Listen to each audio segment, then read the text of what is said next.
ना वो फैटफ में आपको तंग करेंगे, जारी रखेंगे, वो आपको आईएमएफ में के जरिए तंग करेंगे, कर्ज आपने लेना होता है। तो प्रैक्टिकली तो किस्सा खत्म हो चुका है। हाँ, हमारा झुकाव चीन की तरफ है। चाइना पाकिस्तान इकोनॉमिक कॉरिडोर और गवादर पर भारत के बाद, पहले तो भारत के जरिए ये सब करवाया जाता था, लेकिन अब खुलकर अमेरिका भी इस सारे के सारे मामले में कूद पड़ा है। जिस कदर इंटरनेशनल मीडिया में इसे हाइप दी जा रही है, जिस कदर इंटरनेशनल मीडिया में इस इशू को उठाया जा रहा है, और जिस तरह से अमेरिकी मीडिया अब इस चीज के पीछे लग चुका है, इस तरह से इससे पहले सिर्फ बलूचिस्तान का इशू, सीपैक का इशू, गवादर का इशू, इन सब के ऊपर भारतीय मीडिया बोलता था। अब और मैं समझता हूँ इसका भी ताल्लुक बिल्कुल वही है, खान साहब की इम्प्रेशन जो क्रिएट करना चाह रहे हैं कि हम होते कौन है अमेरिकन। मुझे लगता है ऐसे है कि खान साहब अपने वही बयानिए को तकड़ा करना चाह रहे हैं, क्योंकि उन्हें नजर आ रहा है कि उनकी छुट्टी होने जा रही है। और फिर हमारे ऊपर जो मसाइल पड़ रहे हैं, नाम इस ब्लॉक के हैं तो नाम उस ब्लॉक के हैं, तो कभी चाइना हमसे नाराज है तो कभी अमेरिका हमसे खुश नहीं है। अब तकरीबन 24 दिन से गवादर बंद पड़ा और गवादर में इतने ज्यादा हंगामे हो रहे हैं। अब आपका दूसरा सवाल क्या था? जी सर, यूएस डेमोक्रेसी समिट में पाकिस्तान की अदम शिरकत, बैनुल-अक़वामी माहिरीन ये कहते हैं कि रूस और चीन की वजह से भी पाकिस्तान शिरकत नहीं कर रहा। ये तासुर किस हद तक दुरुस्त है, और इस शिरकत ना करने के पाक अमरीका ताल्लुकात पे क्या असरात होंगे? देखिए, चीनी आपसे कभी नहीं कहते, रूस के साथ हमारे ऐसे गहरे ताल्लुकात ही नहीं हैं कि वो हमें वो मतलब ये अपनी ये बहुत हल्का सा इशारा कर सकते हैं कि हमारी ये ख्वाहिश है। और चीनी भी आपको कोई डिक्टेट नहीं करते। अमेरिका के साथ पाकिस्तान के ताल्लुकात का किस्सा बहुत पहले ख़त्म हो चुका है। इनफैक्ट पाकिस्तानी अवाम अमेरिका से बहुत बुरी तरह बेजार है, पाकिस्तानी फ़ौज भी बहुत बुरी तरह बेजार है। या उनकी लॉबीज़ हैं जिन पे वो बेपनाह सरमाया से ये खर्च करती है, कर्ज आपने लेना होता है। तो प्रैक्टिकली तो किस्सा ख़त्म हो चुका है। हाँ, हमारा झुकाव चीन की तरफ है, लेकिन पॉलिसी ये है कि आप किसी ब्लॉक का हिस्सा न बने। यही माकूलियत की बात है कि आप ब्लॉक का हिस्सा न बने।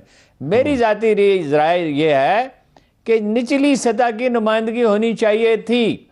किसी मिनिस्टर को भेज देते, या ना वो तो भेजने की शायद ज़रूरत ही नहीं थी, एक अच्छी तकरीर लिख देते, उसमें इस्टेब्लिश करते भाई आप तो असला बेचते हैं, आलूदगी फैलाते हैं दुनिया में, और आप माहौलियात की तबाही के ज़िम्मेदार हैं, हम तो नहीं हैं।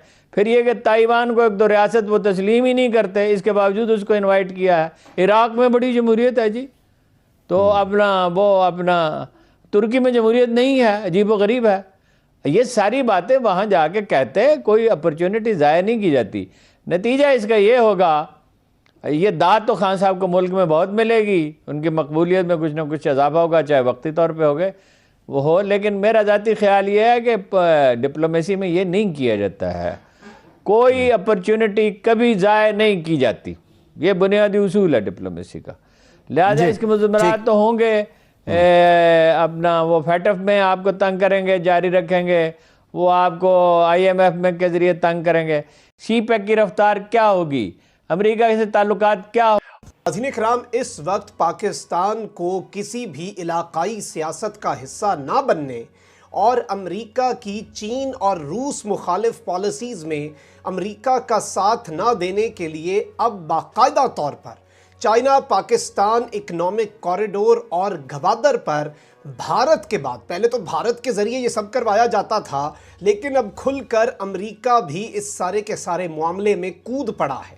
गवादर के अंदर जो कुछ हो रहा है पिछले चंद हफ्तों से, और जिस बड़े पैमाने पर हो रहा है, उस वाले से कुछ बड़ी एक्सक्लूसिव डिटेल्स तो मैं आपके सामने रखूंगा। लेकिन इस सब के अंदर असल मामला क्या है, अंदर खाते हो क्या रहा है, और गवादर के अंदर ये क्या खेल खेलने वाले हैं, इस वक्त हो क्या रहा है, और किस तरह से इंटरनेशनल मीडिया इस वक्त इसे एक टूल के तौर पर इस्तेमाल कर रहा है।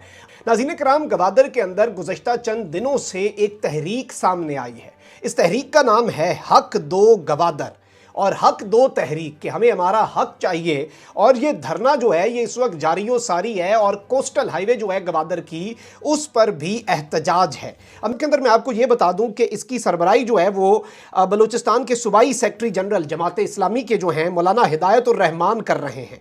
और इस सब के अंदर इन्होंने अब स्टेटमेंट दे दिया कि हमें सीपैक से चेक पोस्टों के अलावा कुछ नहीं मिला, यानी कि सीपैक से हमें फायदा कोई नहीं हुआ, सिर्फ चेक पोस्टें हुई हैं। सारी बात है, सीपैक अभी फंक्शनल नहीं हुआ, उसकी कंस्ट्रक्शन हो रही है और सिक्योरिटी के लिए अगर चेक पोस्ट हैं तो इस चीज के ऊपर अब जारी बात है एक बिल्कुल इसे मुख्तलिफ किस्म का एंगल दिया जा रहा है। जिस कदर इंटरनेशनल मीडिया में इसे हाइप दी जा रही है, जिस कदर इंटरनेशनल मीडिया में इस इशू को उठाया जा रहा है और जिस तरह से अमेरिकी मीडिया अब इस चीज के पीछे लग चुका है, इस तरह से इससे पहले सिर्फ बलूचिस्तान का इशू, सीपैक का इशू, गवादर का इशू, इन सब के ऊपर भारतीय मीडिया बोलता था। लेकिन अब चूंकि अमेरिका के लिए सर धड़ की बाजी, अमेरिका के लिए डू और डाई सिचुएशन है कि भाई चीन को हमने काउंटर करना है, चीन के साथ हमने पंगा लेना है। और रिसेंटली भी अमेरिका ने पाकिस्तान, चीन और रशिया की कंपनियों पर पाबंदियां लगाई और पाकिस्तान ने भी ये डेमोक्रेसी समिट, ये जमहूरियत का समिट है, क्योंकि Russia is not a democracy, Saudi Arabia is not a democracy, China is not a democracy, लेकिन वो एक अल्टरनेट निज़ाम प्रोवाइड करते हैं।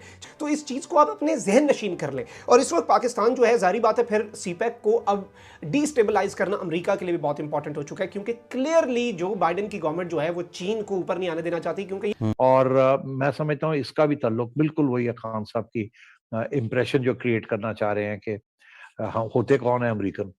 खान साहब ने एक बड़ी इंटरेस्टिंग चीज की है जो आज तक कभी किसी सियासी लीडर ने नहीं की। सर्टनली पाकिस्तान में तो किसी ने नहीं की, मैं समझता हूँ इंडिया में भी किसी ने नहीं की, के नाम लेके इन्होंने सियासी लीडर्स को अटैक किया। इन्होंने जो प्रेसिडेंट बाइडेन और Anthony Blinken secretary of state जो है उनका नाम लेके कहा है कि जाहिल है, इनको पता नहीं अफगानिस्तान में क्या हुआ और क्या नहीं हुआ। मैक्रोन को भी बिल्कुल। ये आज तक मैंने ये नहीं सुना था कि एक पाकिस्तान जैसी रियासत जो कि गिरी हुई है और भीख मांग रही है सबसे, वो वहां के लीडर ऐसी ऐसी बातें कर रहे हैं, जबकि एस्टैब्लिशमेंट उन्हें कह रही है कि भाई मिलके चलना है और ऐसी बातें नहीं करनी चाहिए हमें। डिप्लोमेसी का मतलब ही ये होता है कि आप अपने मफाद में काम करें, किसी के जात के मफाद में ना करें। तो मुझे लगता है ऐसे है कि खान साहब अपने वही बयानिए को तकड़ा करना चाह रहे हैं, क्योंकि उन्हें नजर आ रहा है कि उनकी छुट्टी होने जा रही है और उन्हें किसी ना किसी चीज का सहारा लेना पड़ेगा। तो अब वो ऐसे लगता है कि ही डजंट केयर सोलंकी साहब कि पाकिस्तान को क्या होता, पाकिस्तान आइसोलेट होता है नहीं होता।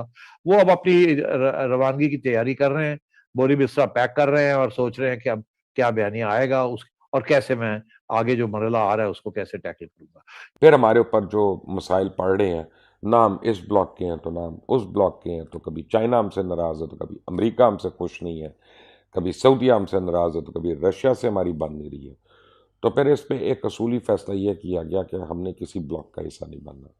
और यही प्राइम मिनिस्टर ने एक अपनी स्टेटमेंट में, या फॉरेन ऑफिस ने भी अपनी स्टेटमेंट में यही बात इशू की थी कि हमने किसी लड़ाई का हिस्सा नहीं बनना, ना अमेरिकन ब्लॉक का हिस्सा बनना है, ना चाइनीज़ ब्लॉक का हिस्सा बनना है। हम एक खुद मुख्तार मुल्क हैं और हमें अपने मुल्क के लोगों का इंटरेस्ट देखना है।